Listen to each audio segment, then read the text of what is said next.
Welcome to the Daily News Currents. Today is Tuesday, February 11th, and for today's headlines we have: Are pennies worth it? Trump's plan to scrap them didn't come out of nowhere. New CFPB chief closes headquarters, telling all staff they must not do any work tasks. Judge rules that White House failed to comply with court order. 5 notes from the big AI summit in Paris. And Maduro government accused of dark new tactic, assassinations. Are pennies worth it? Trump's plan to scrap them didn't come out of nowhere. President Trump's sweeping agenda aims to dramatically reshape both policy and government is now aiming at a much smaller target, the 1-cent coin. Trump announced Sunday night, as he departed the Super Bowl in New Orleans, that he had instructed the Secretary of the U.S. Treasury to stop producing new pennies, a practice he called wasteful. Far too long, the United States has minted pennies which literally cost us more than 2 cents, he wrote on Truth Social. Let's rip the waste out of our great nation's budget, even if it's 1 penny at a time. That is not just Trump's 2 cents. The Department of Government Efficiency took aim at the penny in a tweet the day after Trump's inauguration, saying they take over 3 cents to make and cost American taxpayers over $179 million in fiscal year 2023 alone. Indeed, the penny has what is known as negative signage, meaning it is worth less than what it costs to produce, 3.69 cents in 2024, according to the U.S. Mint. The U.S. Mint, a bureau of the Department of the Treasury, says in its annual report that it lost $85.3 million on the nearly 3.2 billion pennies that it produced in fiscal year 2024. That was the 19th consecutive fiscal year that the unit cost for pennies has been above face value, it adds. The value of keeping the nation's smallest value coin has been a decades-long debate. Even former President Barack Obama expressed his support for eliminating pennies in a 2013 interview. This is not going to be a huge savings for government, but anytime we're spending more money on something that people don't actually use, that's an example of something we should probably change, Obama said. The idea is popular among many economists and has been raised before in Congress, but as to several of his recent directives, it is not clear that Trump has the authority to do so himself. Can Trump do it? It is Congress that oversees the mint operations and authorizes the manufacturing of coins, as well as many metals. As part of the U.S. Department of Treasury, the United States Mint derives its authority from the United States Congress, reads the agency's website. Treasury Secretary Scott Bessent has not commented publicly on the president's directive. The consensus seems to be that it would take an act of Congress to stop minting pennies, though there may be some gray area. The process of discontinuing the penny in the U.S. is a little unclear, said Northeastern University professor Robert Treist in a January news release. It would likely require an act of Congress, but the Secretary of the Treasury might be able to simply stop the minting of new pennies. Has Congress tried before? Over the years, various lawmakers have attempted to either temporarily suspend the penny production, eliminate it from circulation, or address its costs, according to the Congressional Research Service. The most frequent proposal is to request the Government Accountability Office to study the cost of coin production, it says. None of these measures have been enacted. In 2017, for example, the late Senator John McCain, a Republican from Arizona, co-sponsored a bill that would have paused penny production for 10 years and directed the GAO to study the impacts. As NPR has reported, another Arizona Republican, former Representative Jim Colby, spent 2 decades trying to kill the penny beginning in the 1980s, initially out of desire to help the state's copper industry by seeking the replacement of the paper dollar with a copper coin. But Colby quickly got behind it as a cost-cutting measure too. But as he faced opposition from many quarters, including zinc miners and lawmakers from Illinois, the home state of penny resident Abraham Lincoln, before his death in 2022, Colby reflected that he felt bemused as much as anything whenever he left a store with 1 more penny, because I think it's a good illustration of the problems in our legislative system. What's the case for keeping pennies? Some pro-penny advocates worry that getting rid of a coin could lead to a rounding tax on cash transactions, where prices are rounded up to the nearest 5 cents and end up costing Americans more. The nationwide chain Chipotle, for example, quietly started rounding up cash orders to limit the number of pennies involved transactions in New Jersey and other high-volume markets in 2012, but it started rounding down after considerable backlash. Mark Weller, the executive director of Americans for Common Sense, told NPR in 2009 that the alternative to the penny is rounding to the nickel, and that's something that will negatively impact working families every time they buy a gallon of gas or a gallon of milk. However, some economists say it's just as likely that prices could be rounded down to the nickel. Robert Bowles, an economics professor at Wake Forest University, found in a 2006 study that rounding prices to the nearest nickel wouldn't cost consumers extra, based on data from the 20 locations of a gas station and convenience store chain. I think there are still people who think that there will be rounding up, and you'll get nicked by a penny many times, and it'll help the seller and hurt the consumer a little bit, Wake Bowles told Marketplace in 2023. That's the perception, but I don't think it's the reality. Some critics of eliminating the penny also worry it will spell the end of penny drives, a fundraising method employed by certain charities and schools. But many organizations have found other ways to collect spare change in an increasingly cashless society, like round up donations at the grocery store checkout. There's also the possible nostalgia factor. It is one of those things I think people get attached to emotionally in the way things have been, Obama said in 2013. Remember our piggy banks and counting up all their pennies and taking them in and getting a dollar bill or a couple dollars for them. And maybe that's the reason people haven't gotten around to it. Americans for Common Sense, which represents the interest of zinc productions and coin manufacturers and collectors, among others, has called the Trump administration penny plan fundamentally flawed, arguing that it would actually increase the mint's losses in part by requiring it to produce more nickels. The logical and fiscal responsible solution isn't to eliminate the penny, but to re-examine how the mint allocates its overhead costs and focus on reducing the cost of producing nickels, it said in January. What's the case for eliminating pennies? The anti-penny camp isn't only excited about the potential to save the U.S. some money. Proponents of scrapping the coin also hope it will free up the U.S. mint to focus on higher denomination cost, according to the Congressional Research Service. Many also maintain that pennies aren't getting much use these days anyways, thanks to credit cards and other forms of electronic payment. An estimated 86.9% of all transactions in the U.S. were cashless in 2024, according to Capital One Shopping Research. There are also concerns about the environmental impact of penny production, given the carbon dioxide emissions, pollution, and energy use associated with mining their main ingredient, zinc and copper. Another argument is that the penny's value, especially factoring in inflation, is just too small to be useful. Today, the value of the penny has shrunk to the point that even if you earn more than the minimum wage, you're losing money stopping and picking up a penny on the sidewalk. Philip Deal, who served as the director of the U.S. Mint under former President Bill Clinton and supported eliminating the penny at the time, wrote in 2015. Deal also noted that the U.S. has eliminated previous coins that lost their usefulness in the past.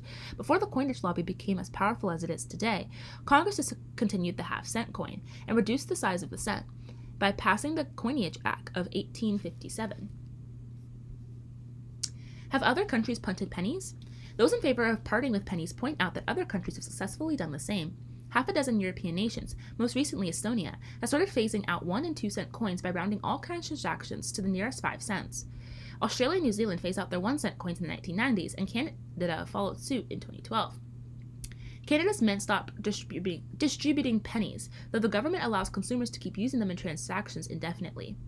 It also started requiring cash transactions to be rounded to the nearest 5 cent increment in a fair and transparent manner. The Canadian Mint then set to work collecting and recycling billions of pennies.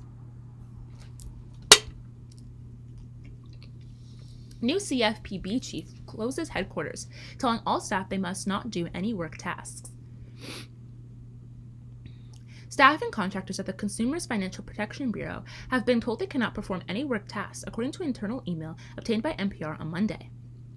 The new directive from the CFPB's acting director, Russell Vaught, on Monday comes after the agency closed the Bureau's Washington headquarters for the week and told staff to work remotely. No reason was given for the building's closure. Employees should not come into the office. Please do not perform any work tasks, Vaught said in an email to CFPB staff on Monday. Representatives at Elon Musk's Department of Government Efficiency team were seen at the headquarters on Friday, according to the union representing CFPB staff, and have been granted access to key systems, stirring concerns about the fate of the vast amount of sensitive information maintained by the Bureau.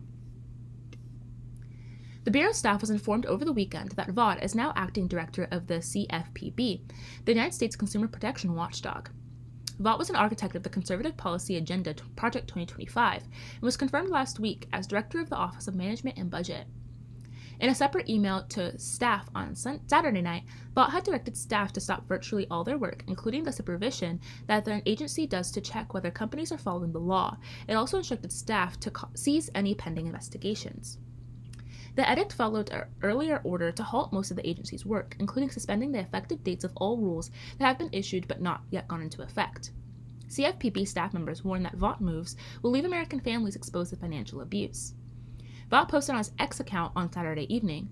Pursuant to the Consumer Financial Protection Act, I have notified the Federal Reserve that CFPB will not be taking its next draw of unappropriated funding because it is not reasonably necessary to carry out its duties. The Bureau's current balance of $711.6 million is the fact excessive in the current fiscal environment. This spigot, long contributing to the CFPB's unaccountability, is now being turned off. In leading the Bureau, Vaught replaces Treasury Secretary Scott Bassett, who was named acting director of the Bureau on Monday. Consumer Financial Protection Bureau was instrumental in the Biden administration's work to address deceptive and predatory business practices. The CFPB filed lawsuits against big banks and payment platforms, and it made rules that including capping overdraft fees and removing medical bills from credit reports. Musk's Doge members stoke fear inside the agency. As NPR reported Friday, members of Musk's Department of Government Efficiency Team, which is not a true government department, but rather a group of staff members tasked with ensuring that President Trump's priorities are enacted across the government, has gained access to internal computer systems that manage the agency's human resources, procurement, and financial systems. Musk's representatives have also taken control of the CFPB's website, which now shows an error message on its homepage. The rest of the site appears to be functionally normal. Doge staffers also took control of the Bureau's social media accounts and deleted them. Musk posted on his personal X account on Friday, CFPB RIP, although it's not clear there has been reductions or changes to the agency's staff yet. In November, Musk posted delete CFPB. Doge's actions inside the Bureau are stoking fears that Musk will try to virtually dismantle the agency to the extent possible, as he aims to do to the Department of Education in the U.S. Agency for International Development.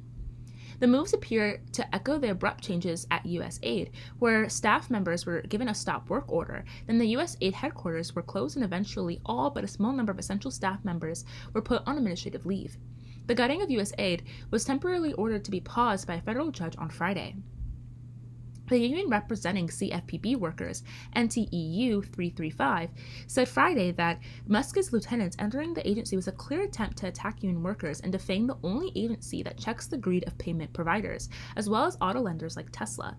Musk, who Trump said Monday would be kept from working on areas where there's conflict or problem, is the CEO of Tesla and runs at least 5 other companies, some of which have lucrative contracts with the federal government. The union also noted that the Bureau collects and maintains vast amounts of sensitive information about individuals and businesses, including banks and other financial institutions.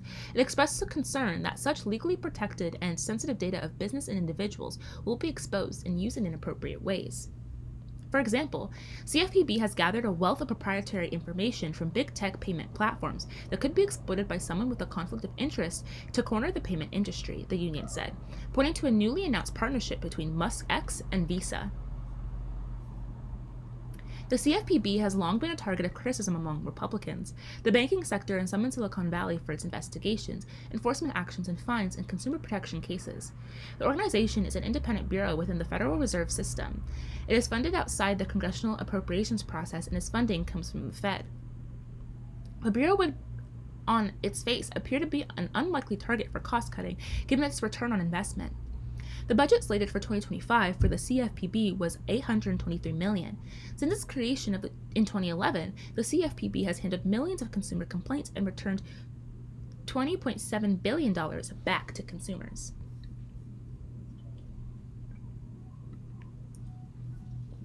Judge rules the White House failed to comply with court order. The federal judge in Rhode Island said the Trump administration had failed to comply with his order unfreezing billions of dollars in federal grants.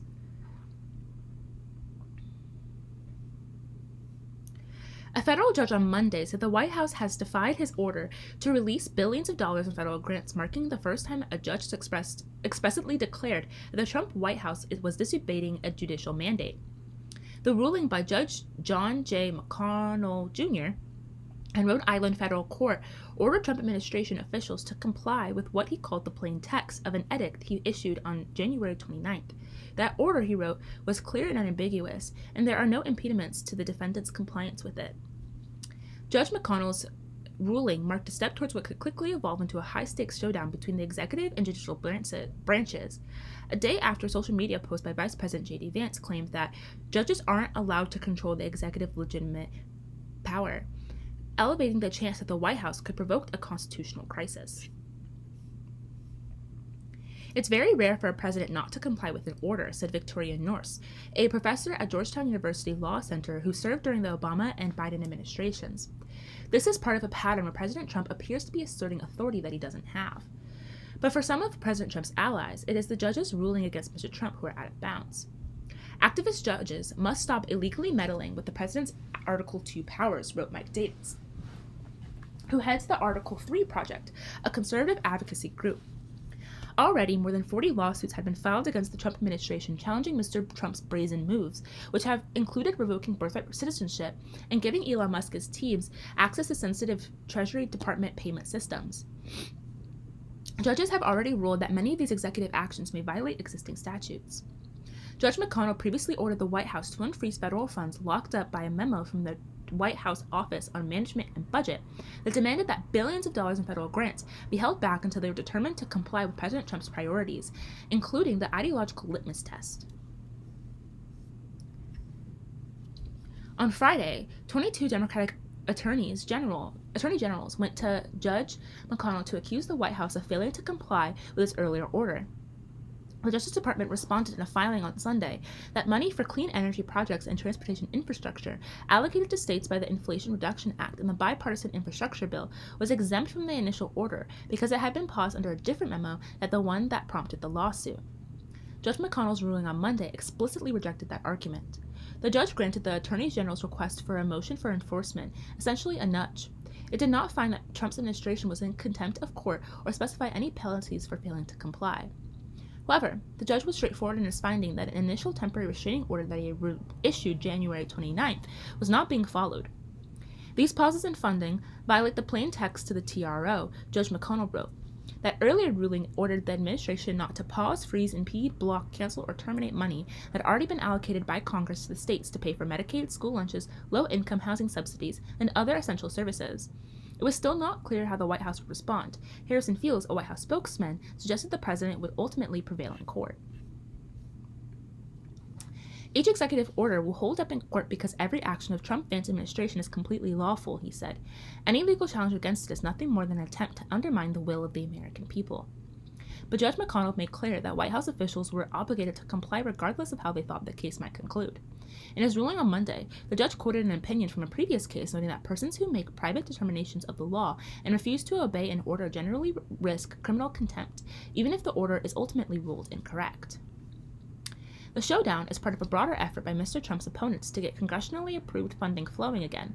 Another order requiring that the disputed funds be released was issued last Monday by Judge Lauren Alcon of the District of Columbia. That case was filed by a coalition of nonprofits represented by Democracy Forward. Sky Perryman, Democracy Forward's chief executive, said that if there were to be a standoff between the executive and judicial branches, she hoped that the legislative branch would step in. That is a real call to action for Congress, she said. The judicial branch is not going to be able to stop this unlawful and extreme use of executive power on its own.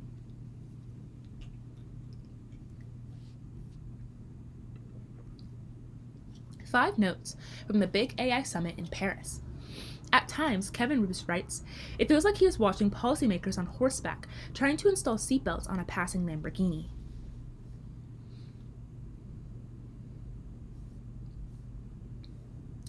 World leaders, tech moguls, and assorted hangers-on, including yours truly, are gathered in Paris this week for the Artificial Intelligence Action Summit, a conference co-hosted by Emmanuel Macron, the French president, and Narendra Modi, India's prime minister, to discuss a host of AI-related issues.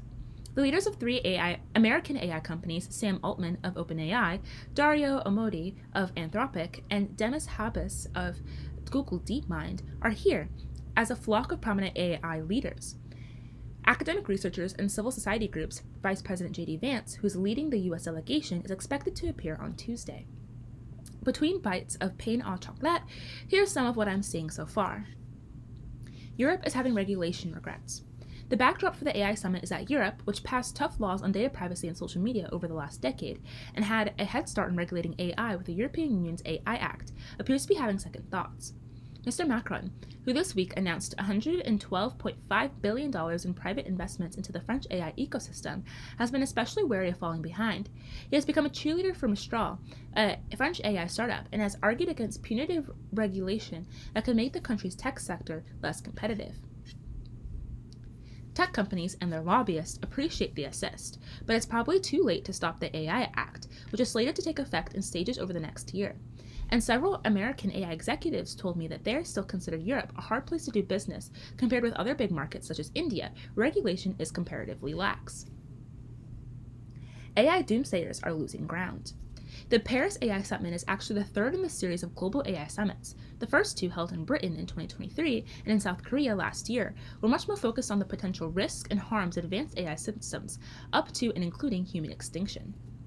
But in Paris, the doomers have been sidelined in favor of a sunnier, more optimistic vision of the technology's potential.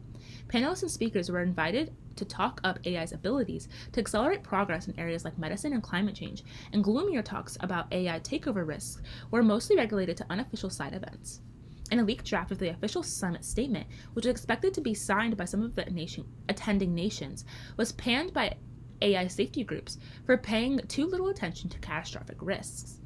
Partly, that reflects the deliberate decision by Mr. Macron and his lieutenants to play up the positive side of AI. One of them, Anne Bourvot, a special envoy to the summit, took aim at the exaggerated fears of people focused on AI safety during her opening remarks on Monday. But it also reflects a larger shift within the AI industry, which seems to be realizing that it's easier to get policymakers excited about AI progress if they're not worried it's going to kill them.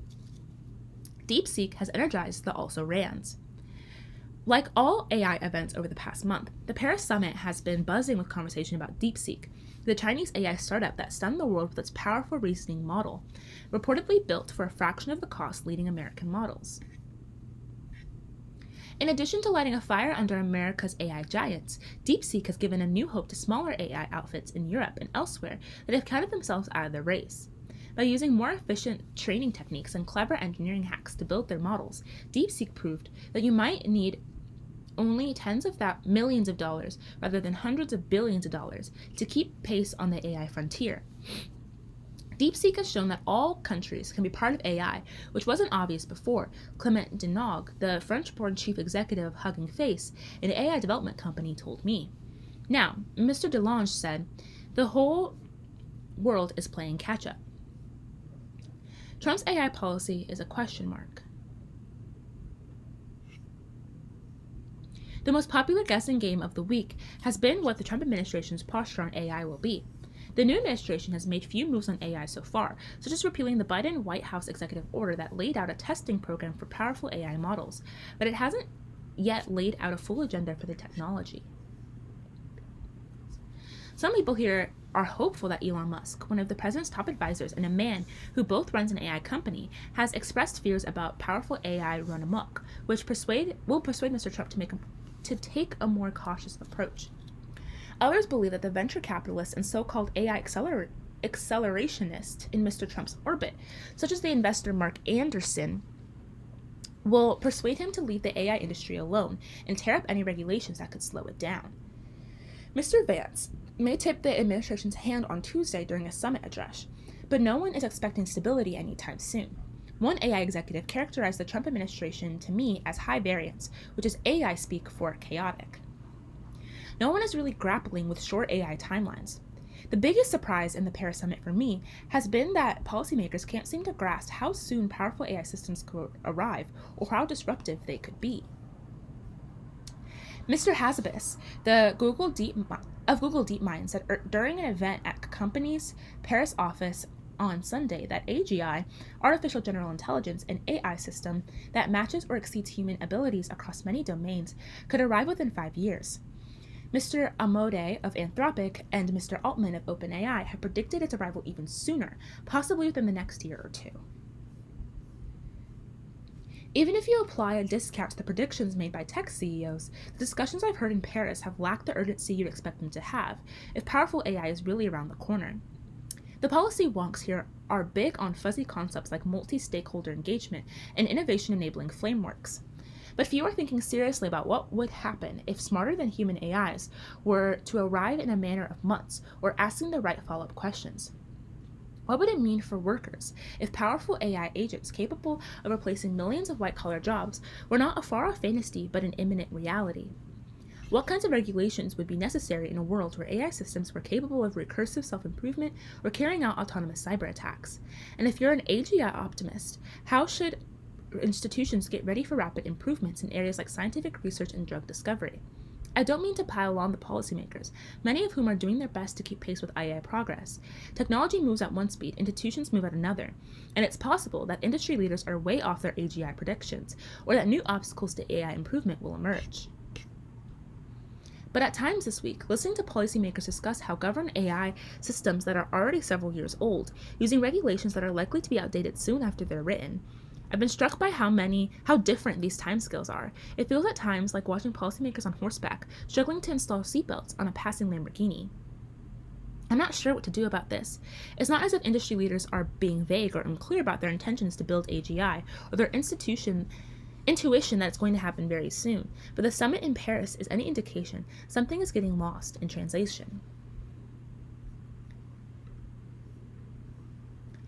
Maduro government accused of dark new tactic assassinations. The discovery of Ronald Ojeja's body encased in concrete in Chile has raised new fears over how far President Nicolas Maduro will go to keep his stranglehold on Venezuela.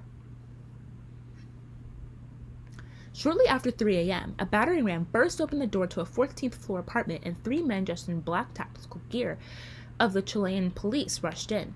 Brandishing guns, they grabbed Ronald Ojeja in front of his wife and 6-year-old son and dragged him away in his underwear.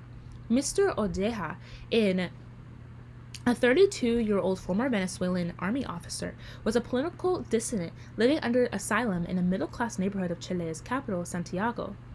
He had tried to organize plots to topple Nicolas Maduro, Venezuela's autocratic leader, and weeks earlier, Mr. Maduro's government had publicly labeled him a traitor. When his wife called the Chilean authorities, she told them that at least one of her husband's captors had a Venezuelan accent. Across town 9 days later, the authorities acting on a tip discovered a carry-on suitcase buried under nearly 5 feet of concrete. Inside, packed amid quicklime to speed up the decomposition, was Mr. Ojeja's folded body.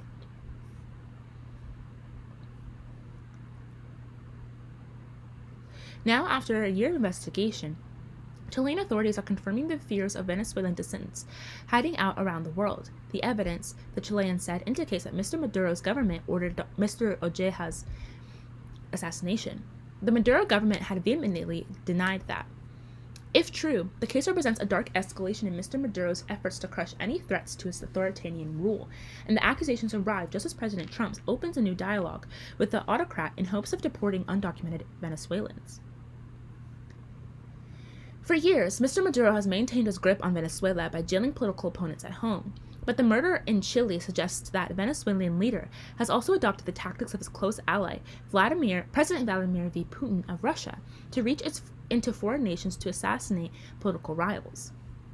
Everyone is terrified. No one says where they are, how they took refuge, what country they arrived in, said Zaire Mundre, a former top Venezuelan prosecutor who recently fled exile in Colombia to a country he would not identify after facing threats from people he believed are Venezuelan agents.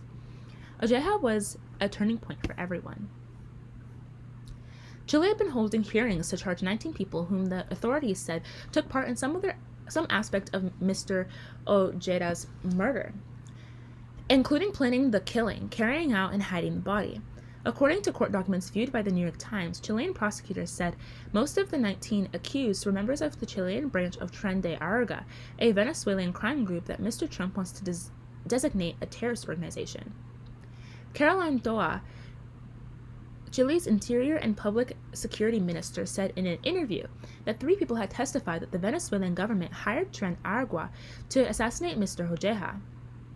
One of those people said Mr. Maduro's top deputy and interior minister, Diosdado Cabello, personally ordered the killing, she said.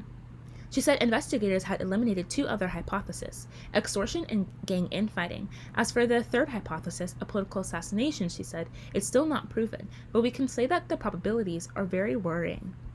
The Maduro government, including Mr. Cabello, has repeatedly denied involvement in the killing.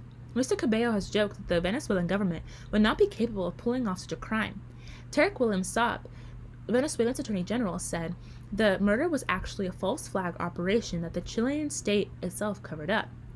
Mr. Maduro's spokesperson denied to comment for this article, while Mr. Cabello's spokesperson also did not respond to a request for comment. Chilean investigators believe Venezuelan counterintelligence agents have worked out of Venezuela's embassy in Santiago, according to a senior official close to the investigation, who spoke on the condition of anonymity to discuss findings that have not yet been made public. The accusations from Chile come as Mr. Trump has made overtures to Mr. Maduro. He dispatched Richard Grinnell, a U.S. special envoy, to meet Mr. Maduro in Caracas, the capital, as he returned with 6 Americans who had been held in Venezuela. The White House press secretary, Caroline Leavitt, says the meeting did not mean the United States recognized Mr. Maduro as the legitimate Venezuelan government. Instead, Mr. Grinnell wants Mr. Maduro to agree to take back several hundred Tren de Aragua members detained in the United States and release U.S. citizens detained in Venezuela. The United States pulled diplomats from Venezuela in 2019. Mr. Maduro's government called the meeting a new beginning in bilateral relations.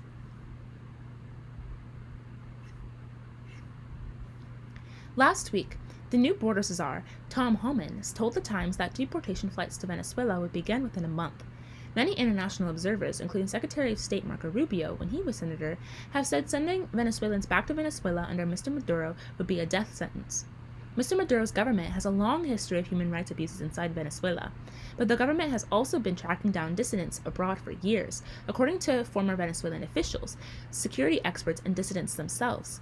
To do so, Mr. Maduro has relied on a network of Venezuelan agents, criminal gangs, and allied rebel groups to survey, intimidate, and, in some cases, kidnap dissidents outside Venezuela, according to former officials and experts. In 2021, members of a Colombian guerrilla group, the National Liberation Army, or ELN, kidnapped a former Venezuelan army lieutenant, Franklin Caldera, who was hiding in Colombia after helping attack a Venezuelan military base, according to his father in the Inter-American Commission on Human Rights. The ELN brought Mr. Caldera to Venezuela, where he was imprisoned and tortured. In November, the commission moved to protect more of his family outside Venezuela because of increasing threats. In December 2023, Mr. Ojeha traveled to the Colombian border to plot a potential uprising against Mr. Maduro with other dissidents, according to a lawyer for Mr. Ojeha's family.